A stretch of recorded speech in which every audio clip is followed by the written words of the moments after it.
ಬಡ್ಡಿ ತೊಗೊಳ್ರಲ್ಲ, ನಿಮಗೇನು ಬೇಕಾಯ್ತು ಬಡ್ಡಿ ನಿಮ್ಮ ಬ್ಯಾಂಕ್ ನಡಿಬೇಕು, ನಿಮ್ಮ ಪೇಮೆಂಟ್ ನಡಿಬೇಕು, ದುಡಿಯೋರು ಪೇಮೆಂಟ್ ನಡಿಬೇಕು. ಹೌದು, ಅದು ಖರೇನ, ಸುಳ್ಳೇನಲ್ಲ.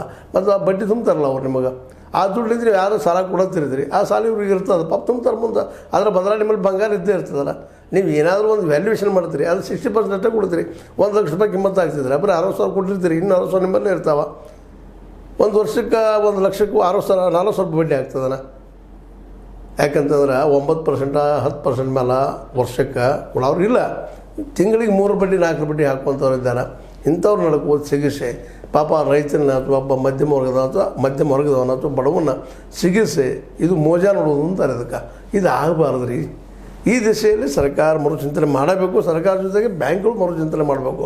ಚಿನ್ನದ ಸಾಲ ಅಂತ ಚಿನ್ನ ಎಲ್ಲಿ ಹೋಗಿರೋದಿಲ್ಲ, ಅಲ್ಲೇ ಇರ್ತದೆ, ಬಡ್ಡಿ ತುಂಬ್ತಿರ್ತಾರೆ. ಏನು ತಪ್ಪದು ಇದ್ರೊಳಗೆ?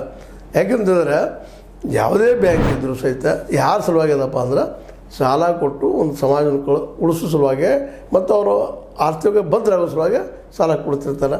ಮತ್ತು ಅವರು ಆಯ್ತಪ್ಪ ಅಂತಂದ್ರೆ 1 ವರ್ಷ ಆದಮೇಲೆ ದುಡ್ಡು ಕ್ಲಿಯರ್ ಆದರೆ ಅವ್ರಾಗ ಬಡ್ಡಿ ತುಂಬ ಹೋಗ್ತಾರೆ ರೀ, ಅವ್ರಾಗ ಅಲ್ಲಿ ಒತ್ತಿ ಇಡೋಕೆ ಹೋಗ್ತಾರೆ. ನಾವು ವಿಚಾರ ಮಾಡೋಂಥ ವಿಷಯ ಅಲ್ಲ ಇದು. ಅದಕ್ಕಾಗಿ ಈ ಒಂದು ನಿಯಮ ವಾಯ್ದೆ ಮುಕ್ತಾಯ ಜೊತೆಗೆ ಅಸಲು ಪಾವತಿ ಮಾಡಿರಿ ಅನ್ನುವಂಥ ಏನಂದಲ್ಲ, ಇದು ಕಡ್ಡಾಯ ಬೇಡ.